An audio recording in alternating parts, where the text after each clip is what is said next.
So, how's it going, everybody? RazingHel here, and today we're going to be taking a look at a game called Hyperknights. So this game came out on Steam about a week ago, and the fact that it was a castle sieging, medieval kind of hack and slash game really interested me, and I contacted the developers and they gave me a code to play it. So after 4 to 5 hours, here we are now, and I'm ready to do a first impressions on it. So let's get started. So now this game, Hyperknights, is developed and published by Endless Loop Studios, and they really don't have much of a background in games like this. This is sort of a foray into new territory, and it seems to have worked out quite well for them.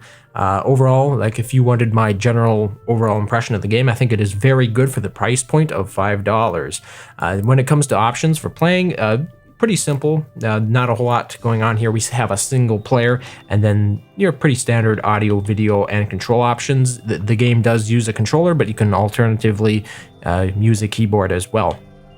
So plenty of options there, I think, for a game of its price point.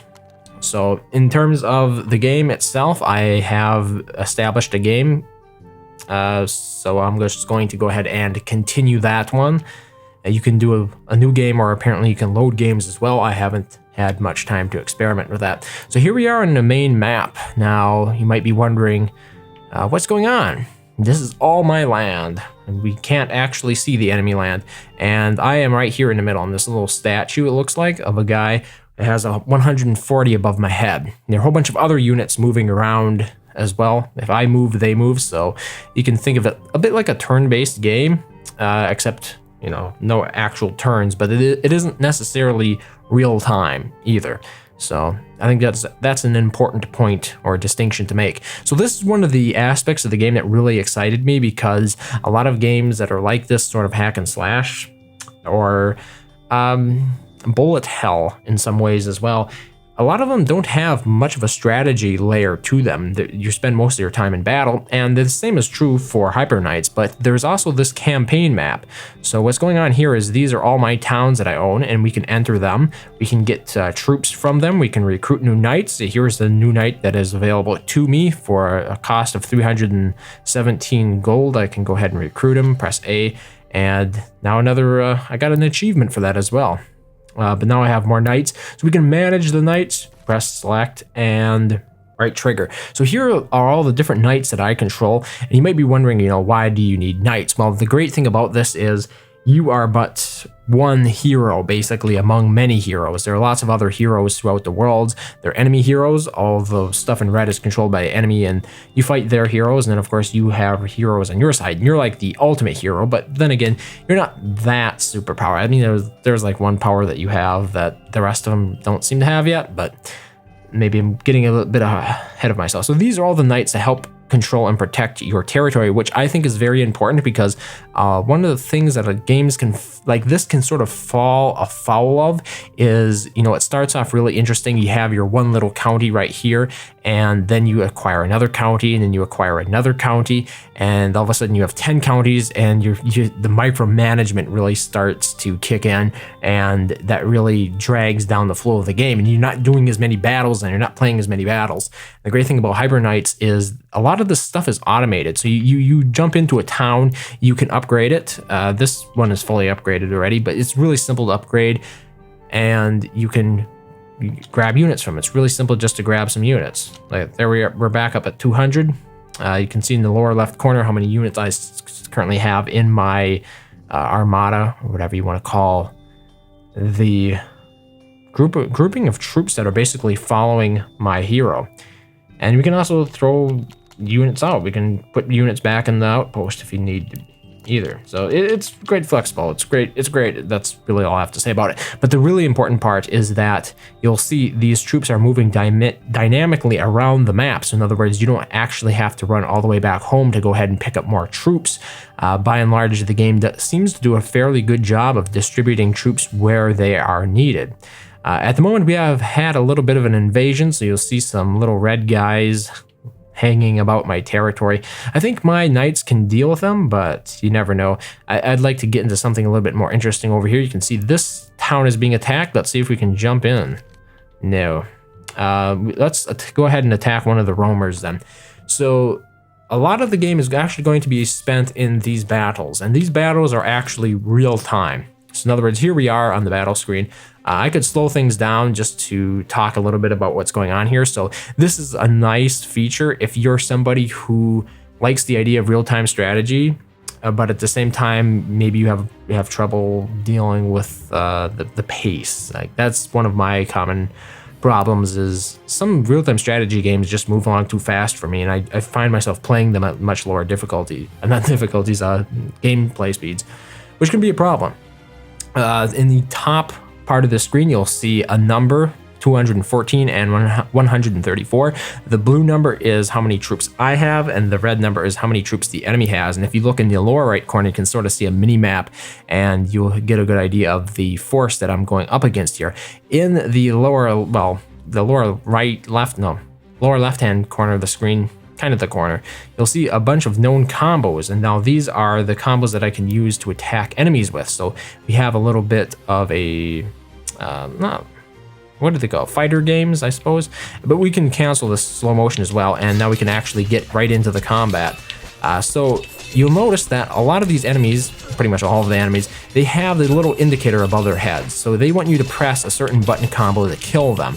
If you don't press that combo, and I actually need to heal now, so right there is a ultimate combo, but if you don't press that combo, what's going to happen, I'm going to slow down here a little bit again so we can talk a little bit about what's going on here. If you don't press that combo, they will block. So it's very important to do that. And the reason I'm in this current state is because what I can do is actually use ultimate combos. So we can use the super, well, let's do a whirlwind here. Here we go. Knocks a whole bunch of enemies back, and you will find ultimately that that is, you know, at least in this part of the game that I'm currently in, that's generally how I end up, I think I got some reinforcements there. Usually the battles aren't that fast, but you find in the later parts of the game, that's usually how you end up dealing with a lot of the enemies, is by using your super combos, basically, rather than engaging enemies one-on-one, because obviously it's fairly easy to take them out one-on-one. It's just you have to be fairly good at pressing, you know, X and Y in certain orders. So now, once we have gotten out of a battle, we'll have gained experience and basically experience in upgrades and combos. I have maxed out quite a few things here, so not a whole lot left. I could probably finish this off, as a matter of fact. So we're going to upgrade dash recharge fully, combo recharge, scavenging, max friendly knights. Finally maxed that out. That basically controls the number of knights you're allowed to control for your territory.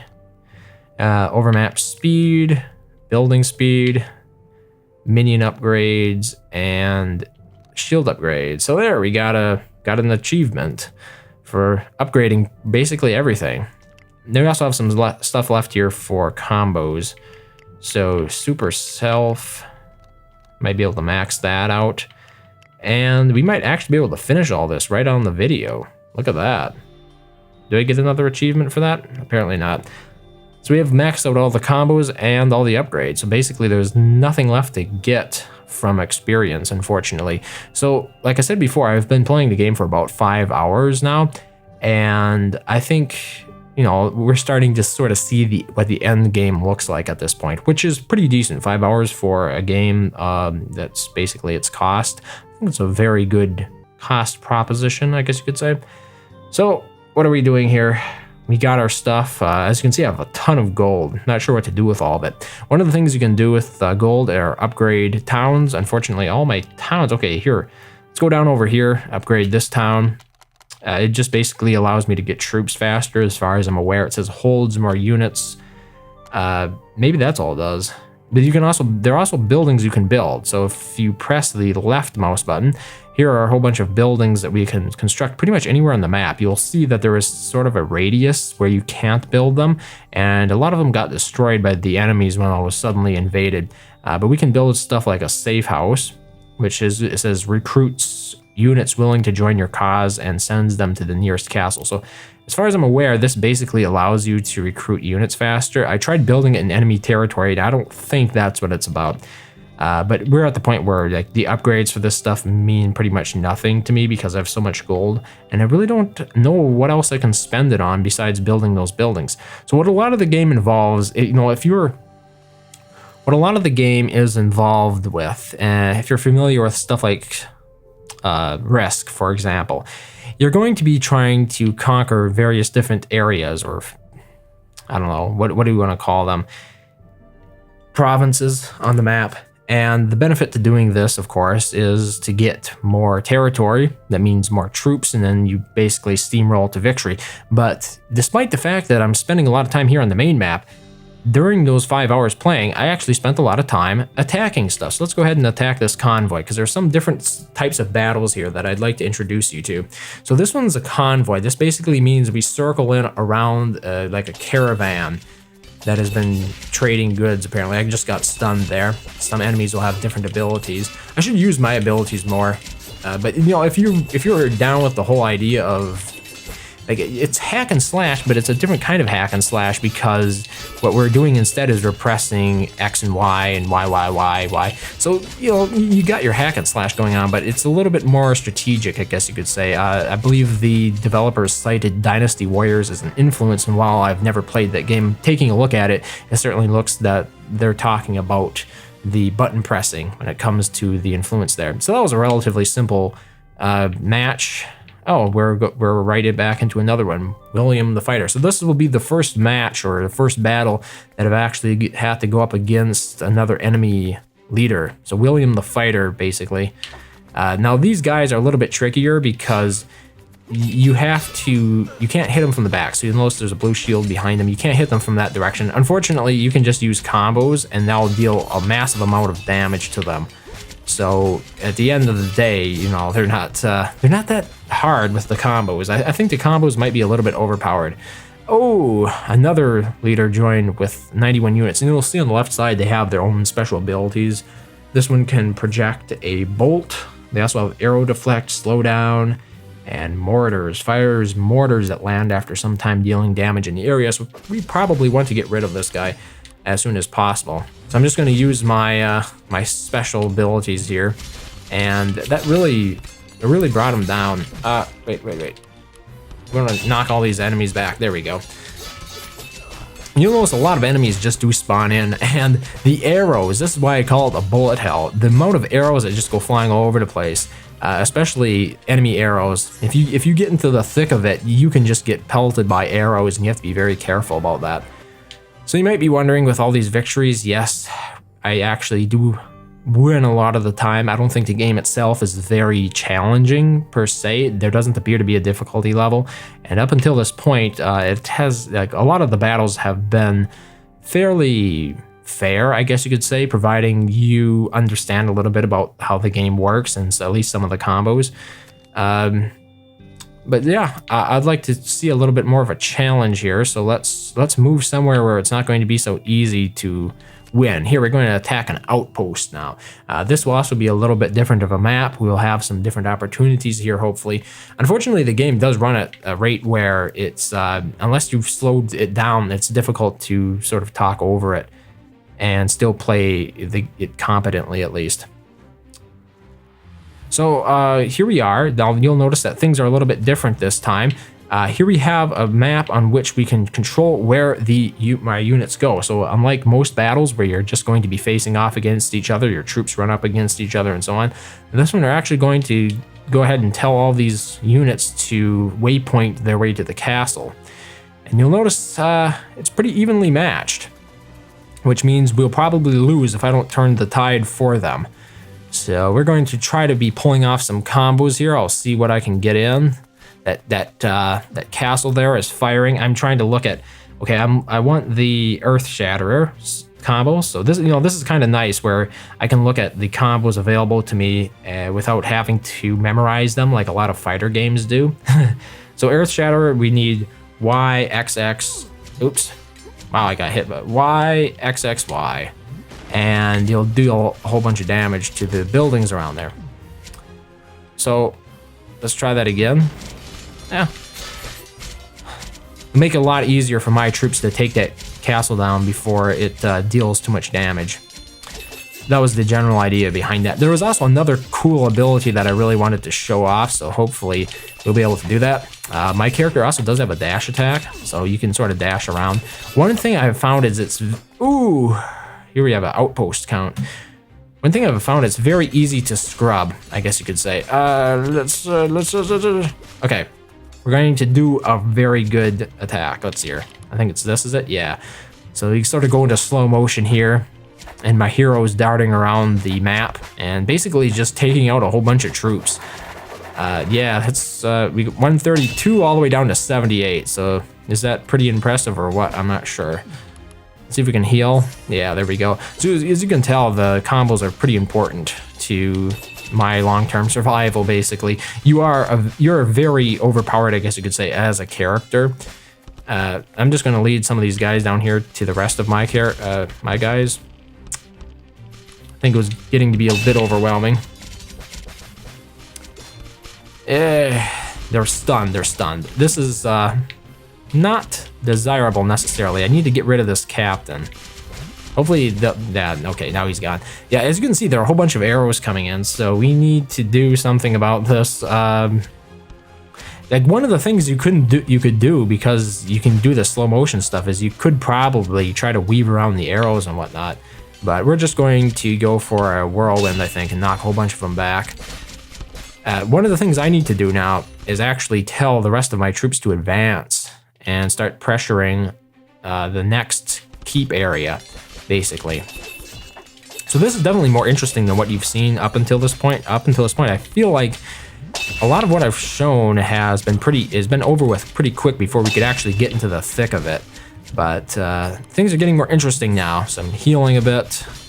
Got to pull off a few really cool moves. They're down to 20 troops, but you know they can always reinforce, and that's a really interesting aspect to it.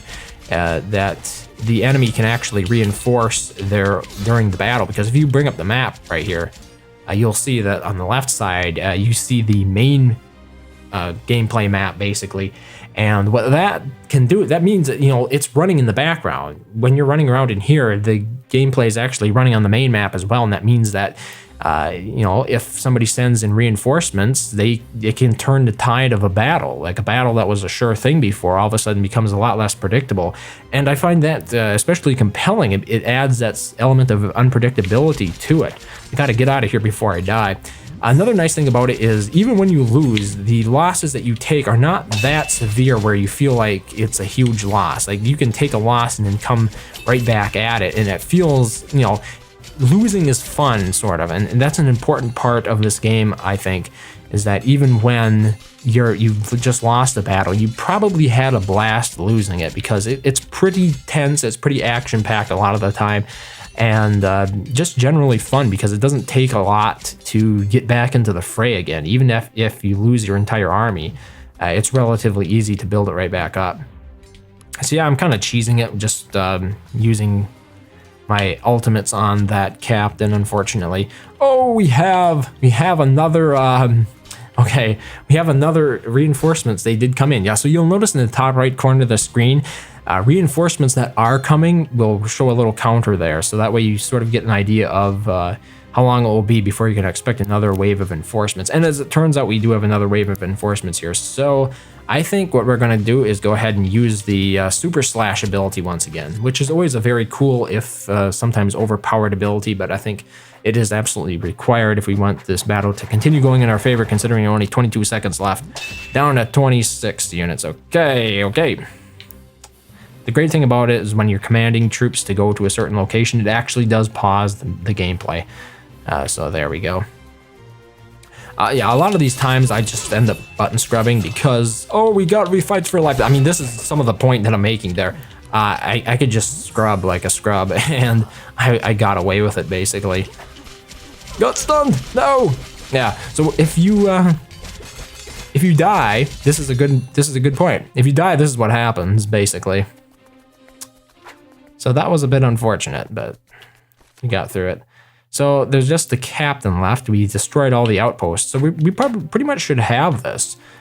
Yeah, I took too many arrows, too many shots to the heart, I guess you could say. So there's just a captain left, but man, got a whole bunch of reinforcements coming in. Oh, we are victorious. They managed to kill the captain before the reinforcements got here. So, you know, that was an exciting battle. I think that's probably pretty much like par for the course kind of excitement for what I've been doing for the past 5 hours playing the game. So let's just exit out of there. We got our victory, and you'll notice now that that town, I captured all the gold that was in it, and it's now smoking, which means that the enemy is not going to be making anything off of it. But we're going to have to fight William the Fighter again, and I think that is actually where I will leave off. So I think that showcases a lot of what hyperknights is about. So far, like I said, I've been having a blast with it. 5 hours in so far. I still have a lot of the map to conquer, but I do feel like the end game is it's kind of petering out now. Like, we've reached max level and everything, and I don't think there's a whole lot else to discover. But like I said before, for a $5 game, it's a blast, and I would definitely recommend it if you like the theme, if you like the idea of a Risk-like board game where you have to capture counties on it. If you like the combat I have found especially refreshing. I know I've never played Dynasty Warriors, so maybe I'm missing out on something there, but especially with this theme, with this skin, like Dynasty Warriors might not interest somebody like me, but you throw it in a medieval time period kind of frame where you've got knights and lords and archers and everything fighting each other. I find it especially compelling. I really liked it a lot. So yep, that is Hyperknights, as I said before. But otherwise, thank you very much for watching, as always, and I hope to see you next time.